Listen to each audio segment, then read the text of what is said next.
amici, ben ritrovati, eventi al territorio. Quest'oggi ritorno a Valdobbiadene, mercatini natalizi, tradizionali mercatini natalizi, e siamo in compagnia dell'assessore al commercio Anna Vettoretti. Assessore, buongiorno. Ben ritrovata.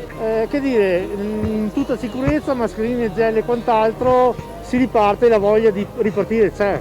Sì, assolutamente, questo è uno dei primi eventi che si fa con la piazza quasi finita, quindi siamo molto soddisfatti e molto contenti. Ci sembra che la partecipazione ci sia delle persone, la sicurezza assolutamente. I ragazzi della Proloco di Valdobbiadene sono stati bravissimi, hanno chiamato i volontari, sono qua in tanti, sono stati aiutati dalla consulta giovanile di Valdobbiadene, quindi bello vedere tutti questi giovani impegnati nel territorio.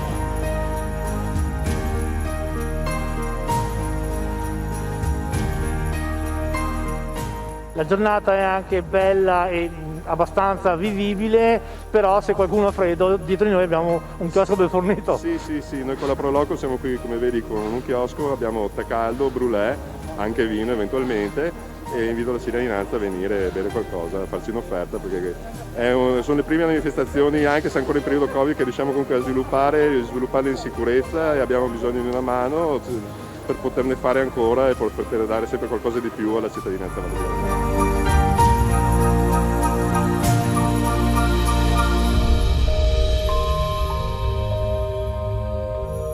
Però sappiamo che il programma natalizio valdobbiadanese è stato molto vario e sarà molto vario fino al 7 gennaio, quindi un grandissimo impegno da parte di tutti i volontari che meritano un ringraziamento. Assolutamente sì, quest'anno siamo riusciti ad avviare una grande collaborazione tra Consulta Giovanile, Consulta per la Cultura, Associazione Valdobbiadene nel Cuore, che è l'associazione che promuove i commercianti, l'amministrazione, la Proloco di Valdobbiadene, la Proloco di Bigolino, tutte associazioni che si sono messe insieme e sono riuscite a creare questo calendario così vasto di appuntamenti che ha reso viva Valdobbiadene quest'anno dopo un anno di stop, che potevano essere 2, in realtà ce l'abbiamo fatta con tutta sicurezza, grazie anche agli uffici comunali che hanno redatto i piani di sicurezza, hanno aiutato le associazioni, quindi veramente un ringraziamento a tutti.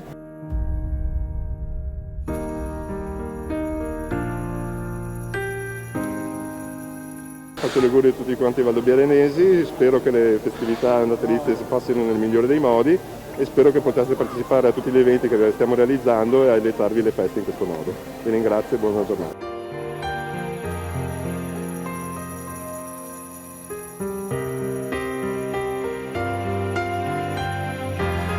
Un ringraziamento a tutti, lo facciamo anche noi, a lei, assessore, alla giunta e all'amministrazione tutta, e alla giunta, a nome della giunta e dell'amministrazione tutta, le lasciamo 2 secondi davanti alle telecamere per fare gli auguri di un felice Natale e un buon 2022. Ok, grazie mille. Allora auguro a tutti i cittadini di Valdobbiadene, ma a tutti quelli che ci vedranno, un buon Natale e un felice anno nuovo, che sia un anno di ripartenza veramente il 2022.